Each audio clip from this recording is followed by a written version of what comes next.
Bismillahirrahmanirrahim. Halo, Assalamualaikum warahmatullahi wabarakatuh.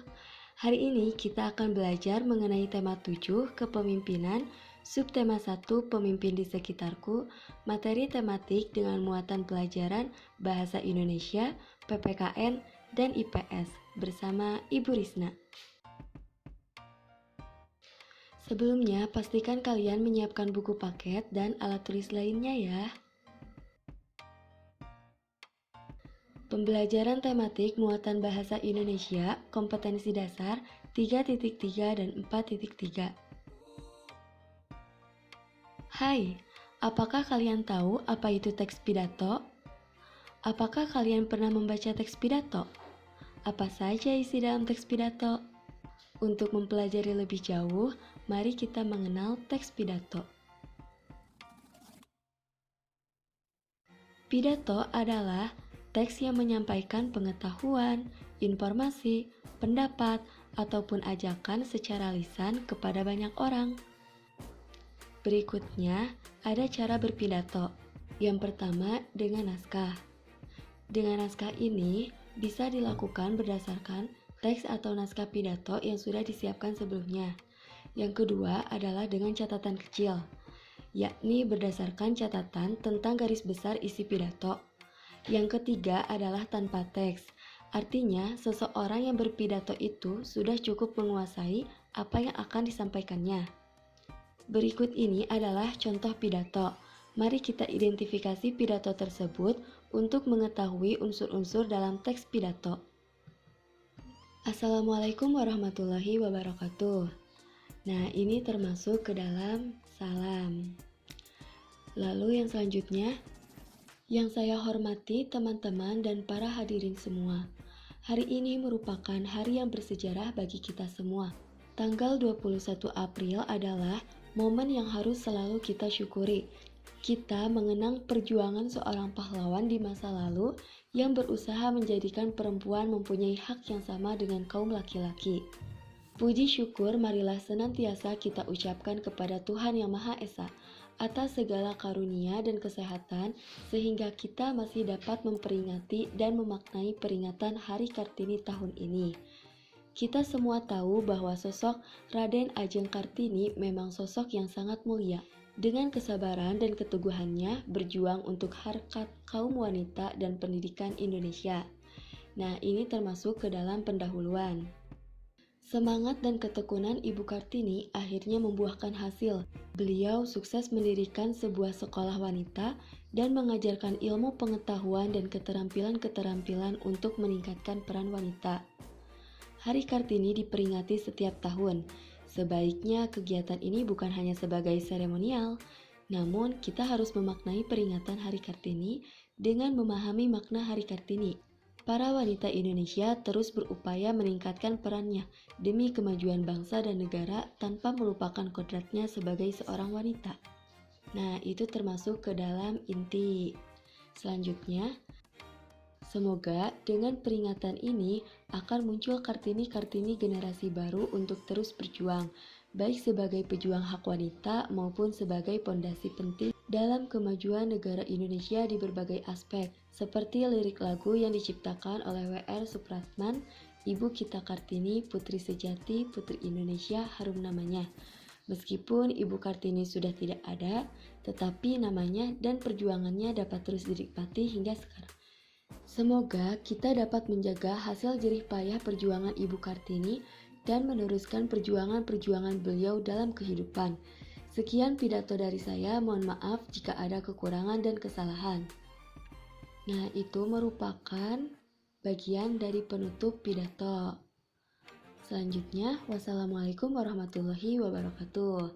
Itu merupakan salam penutup dari pidato. Nah, sehingga dapat kita simpulkan bahwa teks pidato itu harus memuat hal-hal pokok. Yang pertama adalah salam pembuka yang berisi kalimat sapaan seperti selamat pagi, selamat siang, dan lain-lain. Yang kedua, meliputi pendahuluan. Pendahuluan ini berupa memaparkan topik permasalahan yang akan dibahasnya. Yang ketiga adalah inti, Inti ini berisi pembahasan topik secara lengkap. Dalam inti juga berisi kalimat ajakan atau bujukan yang digunakan untuk mengajak pendengar melakukan kegiatan yang diharapkan. Lalu yang keempat adalah penutup, yaitu penyampaian rangkuman atau intisari pokok yang telah disampaikan. Dan yang terakhir adalah salam penutup, berisi kalimat salam penutup seperti terima kasih dan sebagainya. Setelah mengetahui unsur-unsur pokok dalam suatu teks pidato, terdapat juga hal-hal yang harus diperhatikan saat berpidato.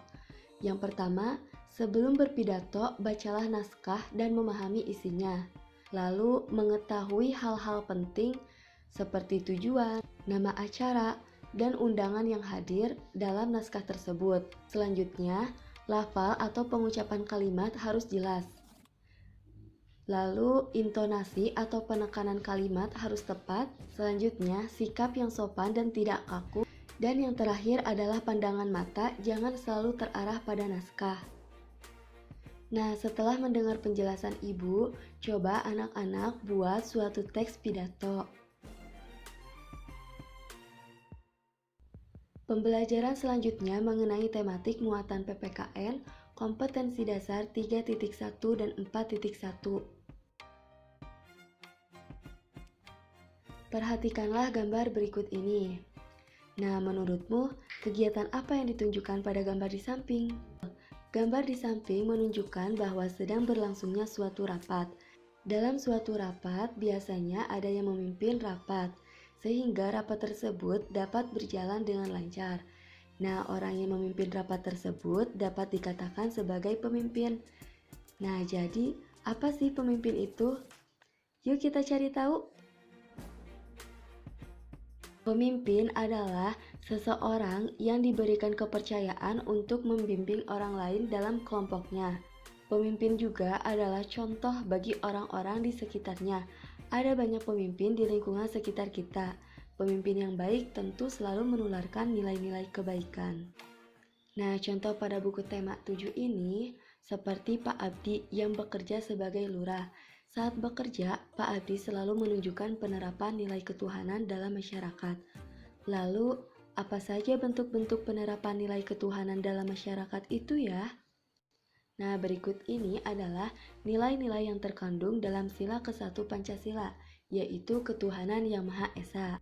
Yang pertama ada percaya dan takwa kepada Tuhan yang Maha Esa, mengembangkan sikap hormat menghormati dan bekerja sama antar pemeluk agama dan penganut kepercayaan yang berbeda-beda terhadap Tuhan yang Maha Esa, membina kerukunan hidup di antara sesama umat beragama dan kepercayaan terhadap Tuhan yang Maha Esa. Agama dan kepercayaan terhadap Tuhan yang Maha Esa adalah masalah yang menyangkut hubungan pribadi manusia dengan Tuhan yang Maha Esa. Mengembangkan sikap saling menghormati, kebebasan menjalankan ibadah sesuai dengan agama dan kepercayaan masing-masing, dan tidak memaksakan suatu agama dan kepercayaan terhadap Tuhan yang Maha Esa kepada orang lain. Selain Pak Abdi, ada juga Dokter Rana. Pekerjaan sebagai dokter merupakan salah satu pengabdian bagi kemanusiaan. Kita pun seharusnya menerapkan nilai-nilai kemanusiaan dalam kehidupan sehari-hari. Seperti contoh berikut ini. Nilai-nilai yang terkandung dalam sila kedua Pancasila, yaitu kemanusiaan yang adil dan beradab adalah: yang pertama, mengakui dan memperlakukan manusia sesuai dengan harkat dan martabatnya sebagai makhluk Tuhan yang Maha Esa, mengakui persamaan derajat, persamaan hak, serta kewajiban setiap manusia tanpa membeda-bedakan suku, keturunan, agama, kepercayaan, jenis kelamin, kedudukan sosial, dan warna kulit, mengembangkan sikap saling mencintai sesama manusia, mengembangkan sikap saling tenggang rasa dan tepas selera, mengembangkan sikap tidak semena-mena terhadap orang lain, menjunjung tinggi nilai-nilai kemanusiaan, gemar melakukan kegiatan kemanusiaan, berani membela kebenaran dan keadilan, serta mengembangkan sikap saling menghormati dan bekerja sama dengan bangsa lain. Nah, selanjutnya, tuliskan penerapan nilai-nilai ketuhanan dan kemanusiaan yang dapat kamu lakukan dalam kehidupan sehari-hari. Pembelajaran selanjutnya mengenai tematik muatan IPS, kompetensi dasar 3.3 dan 4.3. Sebelumnya, apakah kalian masih ingat 10 negara ASEAN? Nah, perhatikan gambar di bawah ini. Gambar tersebut adalah gambar peta ASEAN yang terdiri dari Indonesia, Malaysia, Filipina, Singapura, Thailand, Brunei Darussalam, Vietnam, Laos, Myanmar, dan Kamboja. Berikutnya adalah contoh peran yang diberikan Indonesia dalam bidang ekonomi di ASEAN adalah yang pertama, berkontribusi dalam kerjasama di sektor industri. Salah satunya adalah ASEAN Aceh Fertilizer Project. Yang kedua, aktif dalam AFTA atau ASEAN Free Trade Area. Yang ketiga, berperan dalam lumbung padi ASEAN. Yang keempat, pelopor dan pendiri organisasi kerjasama ekonomi antar negara. Dan yang kelima, mendukung terbentuknya Masyarakat Ekonomi ASEAN atau MEA. Nah, Indonesia selain memiliki peran dalam kegiatan ekonomi, juga dalam bidang politik. Maka dari itu, tugas anak-anak, carilah informasi mengenai peran Indonesia dalam bidang politik di ASEAN. Untuk pengumpulan semua tugasnya, dapat dikirimkan melalui personal chat kepada Ibu ya. Sekian pembelajaran kali ini. Terima kasih. Sampai jumpa di pembelajaran berikutnya dan tetap semangat ya. Wassalamualaikum warahmatullahi wabarakatuh.